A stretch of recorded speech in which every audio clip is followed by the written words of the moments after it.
தம்பி மாடு வெட்டி போட்டு விடுப்பா அவ்வளோ தயவு செஞ்சு அந்த பக்கம் போயிருங்க உங்க சேர்த்து மாடு கவலைங்க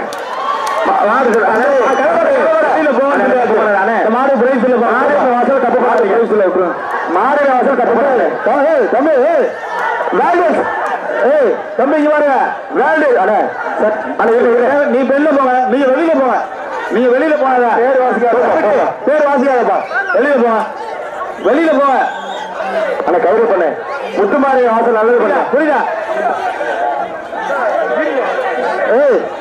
மாடு உள்ள எடுக்கிறேன் இந்த மாடு என்ன போகல அவன் புடிங்க கலட்டி புடிங்க போகல மாடு புடிங்க போயிடுச்சா காட்டுக்குட்டி மாடு பிடிச்சில்ல அவன் தயவு செய்து நீங்க யாரும்